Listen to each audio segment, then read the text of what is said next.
Look deep, deep into my eyes. You are witnessing a demonstration of the awesome power of the human mind. The unlimited potential of total concentration. My mind is totally focused, able to maintain absolute and utter control. A mind such as this is a powerful force. It could even rule the world. Hey! Huh?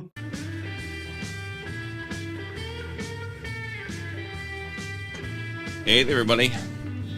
PTPOP here, leading you out of the rabbit hole one grain of truth at a time. I'm going to get some alien brain juice before I get started here. They're caffeinated. Did you know that? Alien blood is caffeinated. Gets me going all the time.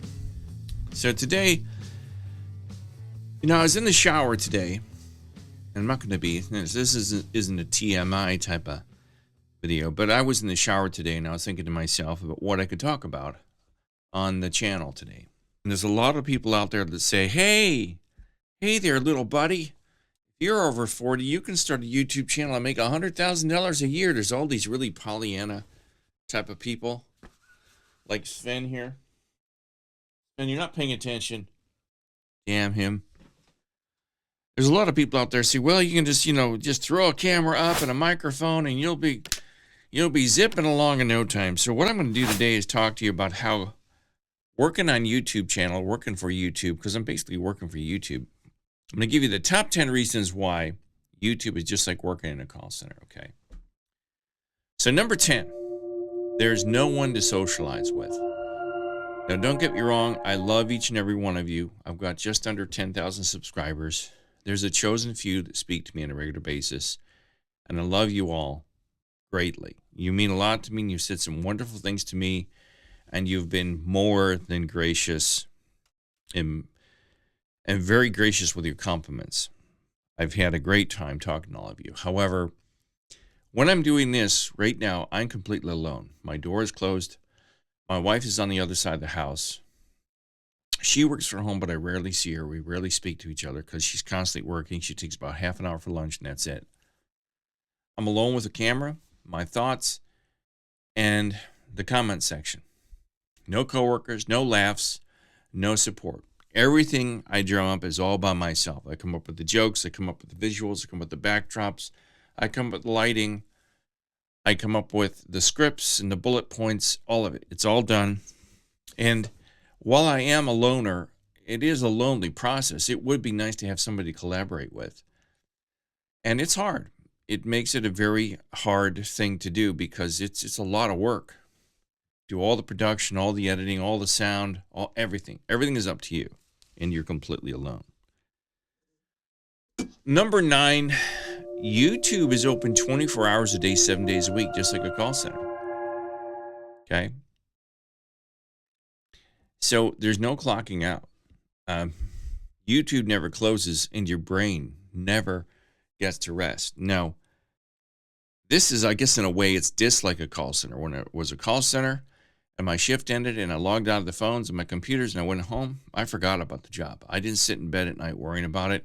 I didn't sit in bed at night going, oh, geez, I wonder if that nasty guy's going to call me again and call me a pickle sucker. That didn't happen. I could walk away from it. In this way, YouTube is actually worse than a call center because you're constantly working. You're constantly wondering what I can do to keep the channel going. What can I do to keep the viewers? What can I do to get more subscribers?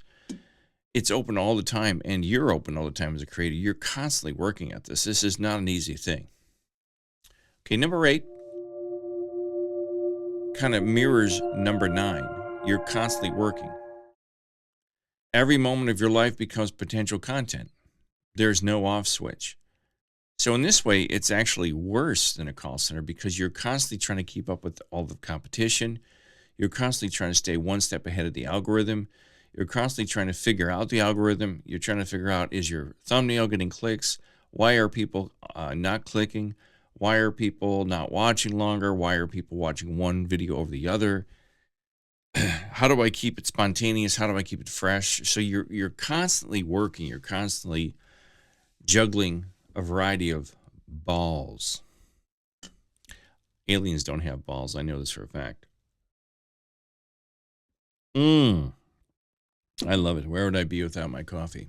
Okay, number 7, crazy customers. Now, no, I don't talk to customers. I don't talk to people who call me on the phone and call me a pickle sucker and say my mother sleeps with, like, panda bears or something. But there's trolls here on YouTube. They're the first crowd. They're the haters. They're as rational as the angriest callers. I've had people say things to me on here that actually make no sense. I don't know if they're human. I don't know if they're bots. And at first, I would get, like, when I first started to take this channel seriously, about 5 to 7 years ago, I would get so mad. Like, how could that person say that? What are they saying? I don't know what they're talking about. You want to talk to some of the nastiest, most razor tooth people on this platform? Talk to Beatles fans and put the rock band The Beatles down. Oh my God, these are not fans that are about peace and love. These are fans that are in a cult known as the Beatles or Beatlemania, and they will rip you a new one up and down if you put down their saviors, John, Paul, George, and Ringo. There's no questioning it. They're some of the worst people on here. Then there's the random lunatics that just seem to want to troll you and say mean things, and you don't even know if they're human or not. You don't know if they're of age. You don't know if they're men or women, and you can pretty much tell they're men. You can tell when a man is attacking you. So they're kind of the equivalent of the crazy customers, and it can be very stressful. I got past it because I can block these people. I've got a whole list of people that I can block and I have blocked. Some people get automatically blocked the way my settings are. But it can be very stressful. Number 6, just like in a call center, you can be punished on this platform with absolutely no justification. You get demonetized, your channel or your videos can get flagged. You can get shadow banned for reasons no one can explain, and there's no one to talk to about it. And the appeals go nowhere. You don't even know if you're speaking to a live person. So it's just like in a call center. You get pulled aside metaphorically into the supervisor's cubicle, and they say, "Hey, Pete, I understand you're trying your best, but your video, I'm going to give you a copyright strike." I've gotten copyright strikes for things like the owner of the copyright digitally give me a strike. They filed a copyright complaint somehow when it's not even their song. It's not even close to their song. It's completely different. But somehow the bot picked it up and went, "Oh, this must be this guy's commercially released song," and it's not. And you've got to file a complaint, and there's no one to talk to. There's no one to justify it. There's no way they could have a call center. Doesn't YouTube have like 500 million subscribers? There's no way you can have a call center for this. So you get punished with, there's no judge, there's no jury, there's no true way to fight for yourself on here. Now I have appealed many of my judgments, and I've won most of them, but there's one last August where I was given double jeopardy. I had a video on here where I interviewed an author by the name of David Coffey from Great Britain, from Liverpool, and I made a podcast out of it, and I published the audio of my video onto Buzzsprout, which was at the time linked to YouTube. So my video went up, and when I published the audio to Buzzsprout, it republished it on YouTube, and they gave me 2 strikes for the same content, and they threatened to kick me off the platform. Now, I haven't got anything like that since, but there is that threat looming overhead. If I get another one of those, I'll be banned from the channel forever. Number 5, crazy bosses. Now, in the past, I'm used to human bosses. I'm used to bosses in the flesh, a man or a woman, black, white, green, red, whatever.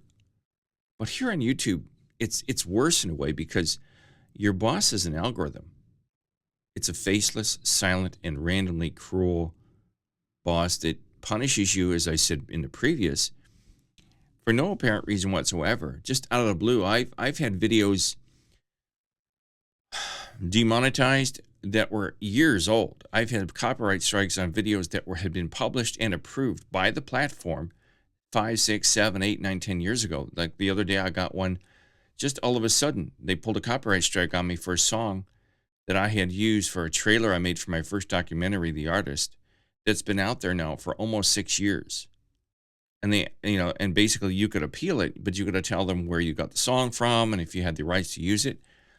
Well, how else would I have gotten the music if I didn't have the rights to it? Because if you download it from a stock place, you've got to pay for the licensing.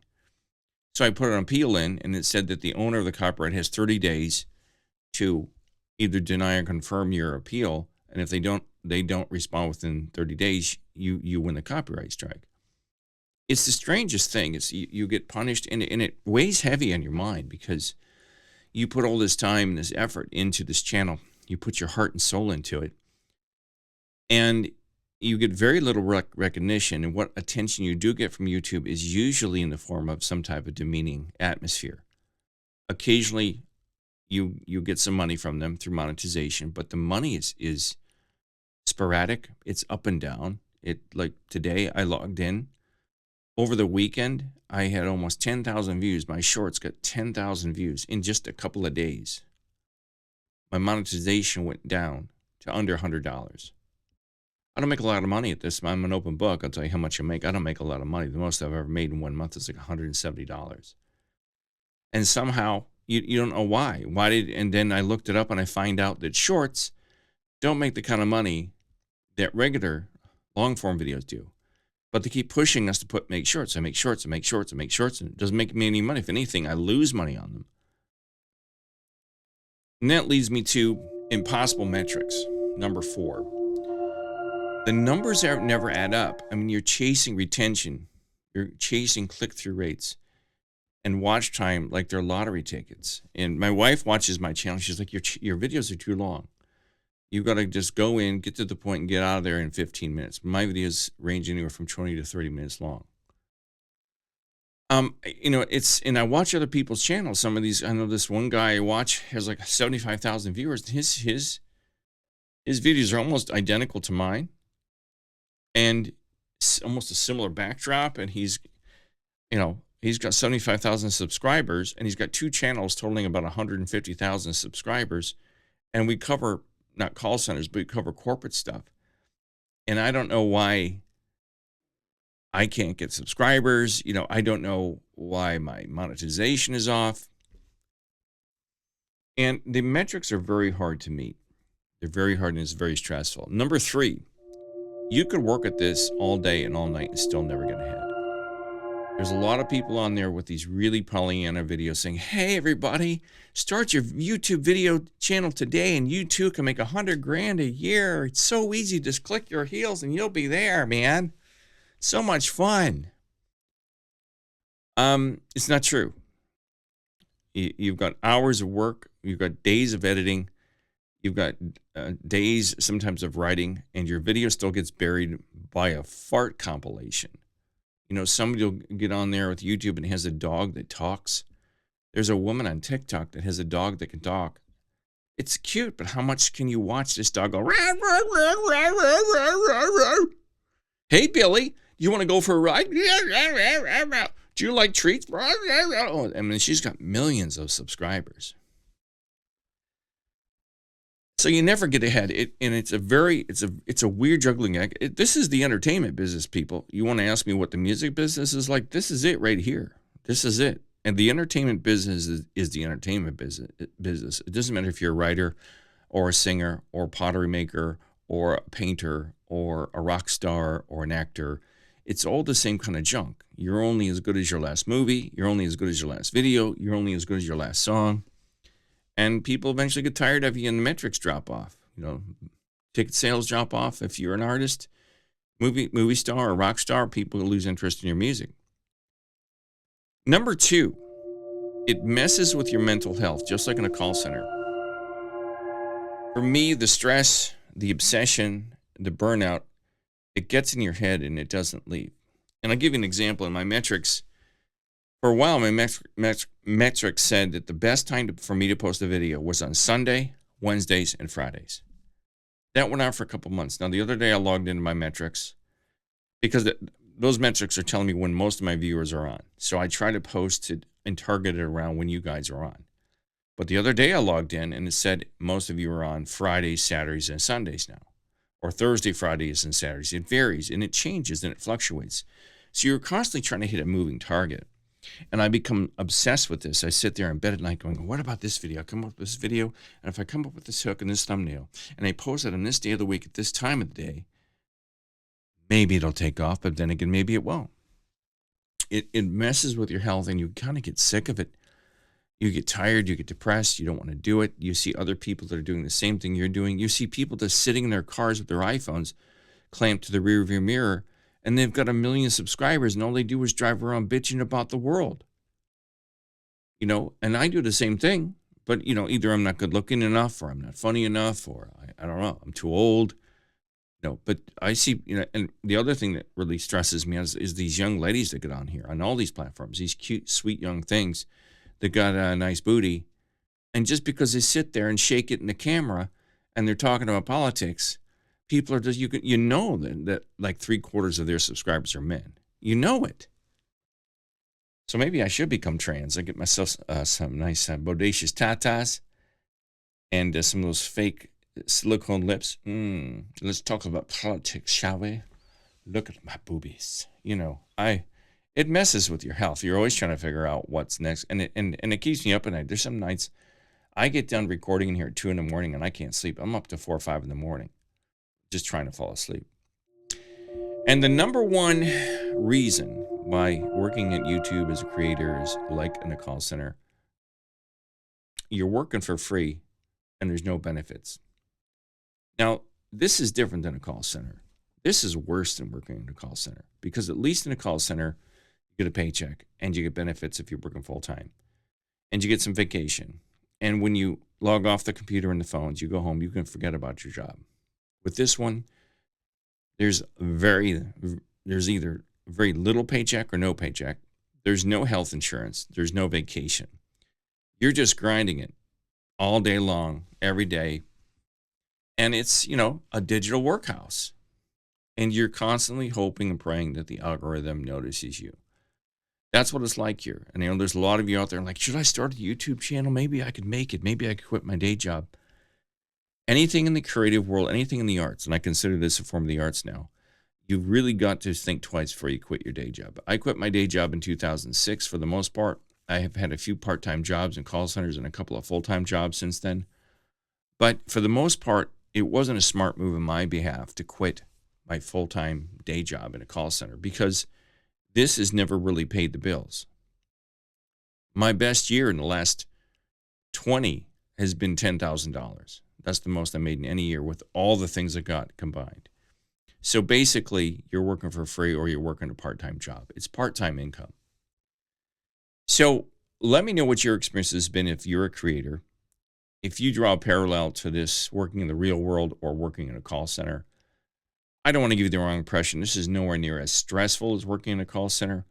It's a different kind of stress that I handle in a different kind of way. But there's no escaping it because I work from home. This whole room is dedicated to this. I've got a corner here with paints for my painting. And Sven, he keeps me company. So let me know what you think and tell me what your stories have been if you, in fact, are a creator. And leave me comments in the bottom. If you like what I do here, give me the thumbs up, like and subscribe, and I'll see you on the other side. I'll see you after break. Hasta la vista, baby.